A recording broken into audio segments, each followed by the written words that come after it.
మగవాడు బయటికెళ్ళి పని చేసుకుని వచ్చి సంపాదించాలి, ఇద్దరు పెళ్లి చేసుకున్నారు.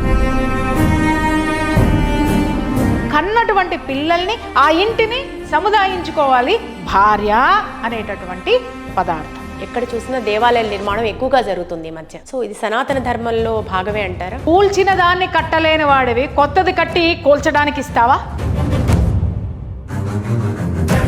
నీలో లేనటువంటి భక్తి కొత్త గుడి ఎందుకు కడుతున్నావు? కూల్చమనా? ఎక్కడ చూసినా కూడా చెట్టుకొకరు పుట్టుకొకరు దొంగ బాబాలు పుట్టుకు రావడం.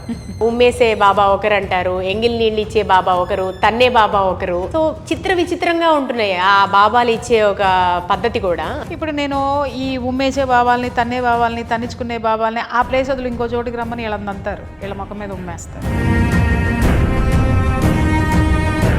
ఏ ఉమ్ము వేయలా, ఏ తన్ను తన్నలా, ఏ పూజ చేయలా, నీ రూపాయి తీసుకోవాలా. వాళ్ళని మాత్రం అతి నీచమైనటువంటి జుగుప్సాకరమైనటువంటి టైటిల్స్ తోటి, థంబ్నెయిల్స్ తోటి, ఇంటర్వ్యూలతోటి, నీచమైనటువంటి పదజాలంతో వాళ్ళని అవమానించి సమాజం నుంచి తరిమేసే శక్తి ఉన్న నీకు ప్రజలు చాలా ఇష్టం చూపిస్తున్నారు తమ పనులు మానుకొని కూడా తీర్థయాత్రలు చేయడానికి.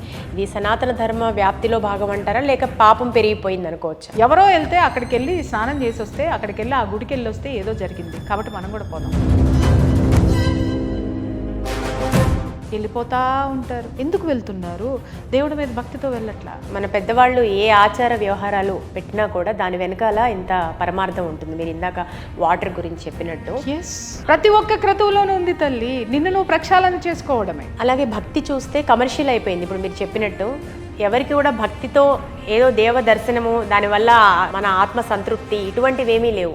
ఏదో ఒకటి కోరుకోవడానికి మాత్రమే వెళ్తారనేది. ఇప్పుడు 1,00,000 రూపాయలు అప్పు పుట్టాలి అని అంటే 10,000 ఖర్చు పెట్టి కాశీ వెళ్ళి వస్తాడు.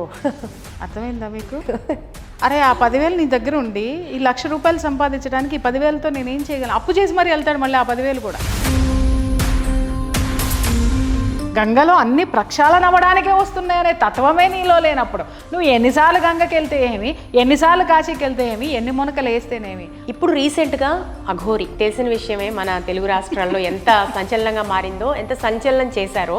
సో సోషల్ మీడియాలో ఎక్కడ చూసినా నెగిటివ్ వర్షన్స్ అని చెప్పాలి. హిజ్రా అని, తర్వాత ఫేక్ అని, ఇవన్నీ కూడా దొంగ నాటకాలని, సో రకరకాలుగా రిపోర్ట్ చేయడం చూసాం.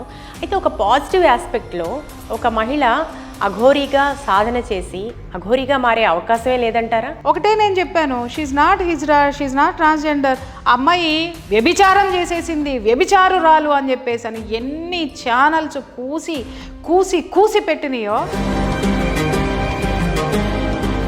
ఇప్పుడు నేను అడుగుతున్నాను, మీరు నకిలీ అని మాట్లాడినటువంటి ప్రతి ఒక్కడు దేన్ని బేస్ చేసుకుని నకిలీ అన్నారు? కనీసం అమ్మాయితో 2 రోజులు ఉన్నారా మీరు? ఆ అమ్మాయి ఎక్కడి నుంచి వచ్చిందో కనీసం కనుక్కోగలిగారా మీరు? అసలు ఆ అమ్మాయి ఎక్కడ పుట్టిందో, నా తల్లిదండ్రులు ఎవరు, నేనేంటి అని ఆ అమ్మాయి చెప్పింది. చెప్పినటువంటి చోటికి మీరు వెళ్ళారు తప్ప మీ అంతటి మీరు కనుక్కొని పోలేదే. కేవలం ఆమె బ్రెస్ట్ ట్రాన్స్ప్లాంటేషన్ చేయించుకుంది, తర్వాత తన యొక్క అంగాన్ని ఆపరేషన్ ద్వారా తొలగించుకుంది. ఆమె ఫేక్ ఫేక్ ఫేక్ ఫేక్ అని.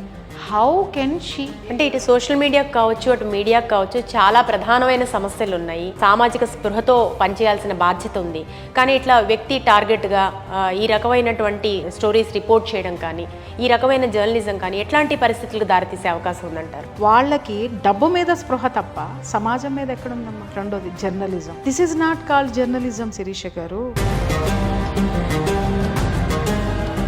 Journalism. Only earning money. Yes, they are in journalism అండి. What do you call that journalism? Don't call. దయచేసి మాట్లాడకండి అమ్మా. కనీసం జర్నలిస్ట్కి ఒక బాధ్యత ఉంటుంది. విమర్శలు ఖచ్చితంగా చేయాలి. ఖచ్చితంగా ఎంతో మందిని చీల్చి చెండాడాను నేను విప్పినంత గళం ఎవరు ఇప్పినారమ్మా ఈ సోషల్ మీడియాలో? చెప్పండి ఈరోజు.